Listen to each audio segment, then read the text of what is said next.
playing Blockhead the game. This is point-and-click game, and we play relatively old point-and-click games. We might move on to more modern games later.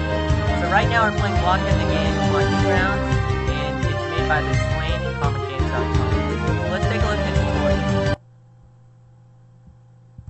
Alright, welcome to the beginner's tutorial, where you're gonna learn how to boss around that little jerk, Blockhead. First off, I'm Blockhead's conscience. I'm the only thing standing between him and the Earth's total destruction. He's got a mind of his own, and he hates listening, so it ain't easy. Here's how it's done. The first thing you have to know is how to read the attention span bar and the anger bar. The attention span bar shows how distracted Blockhead currently is. Full is good. Empty is bad.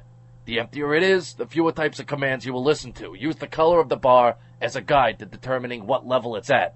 Now, issuing commands lowers the bar, but it refills over time. The amount the attention span bar is lowered by also depends on the type of commands given. Simply telling Blockhead to walk everywhere will rapidly deplete it, so try to find other ways of getting Blockhead where he needs to go. The anger bar is, well, kind of like a health bar. Every time he does something that pisses me off, I will get angrier. I can't help it.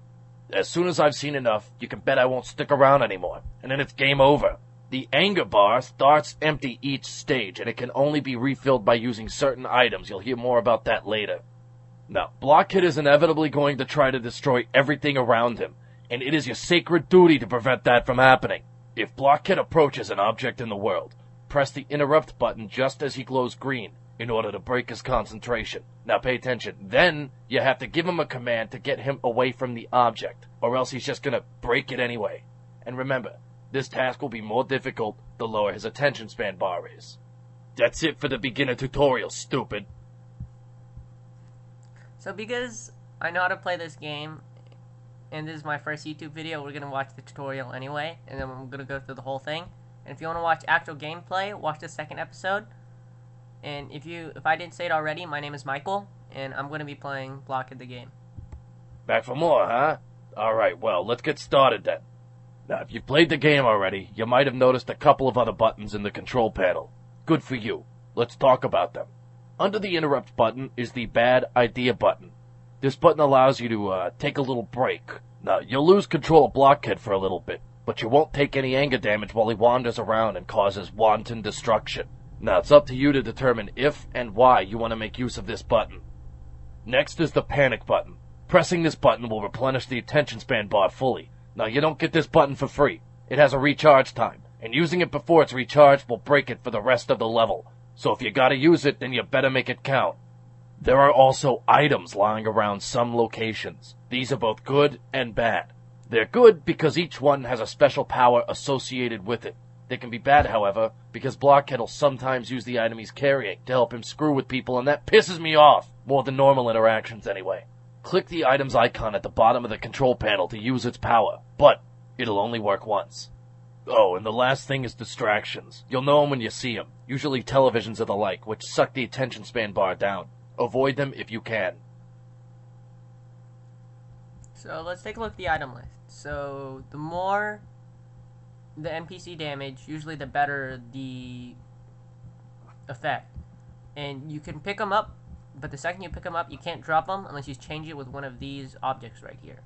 So if you see here, like, tongs are really strong because you don't take any anger damage, but later on, after that anger damage is after 30 seconds, you can start to really annoy people. So you either change it with a weaker object, or you try and not get him angry. So basically, if he gets angry, Blockhead dies because his conscience just kills him. And he kills himself, so they both die together. Oh, what's wrong? Was babysitting a little too hard for you? I told you it wasn't going to be easy. You know, I've looked after that little monster for more years than I care to remember, so allow me to share with you a few tricks I've picked up over time. You know what I would use the bad idea button for? Recovering a bit of attention span in a sticky situation, or maybe scouting out a new level. Blockhead won't always walk where you tell him, but he is more likely to go mess with a person or object. If he interacts with an object, you can try to interrupt him and send him to another object nearby, repeating the process until you've gotten him where he needs to go. This technique is called bouncing. People have places to go, And if you tell Blockhead to interact with one of them, he will follow them until he has caught up with them.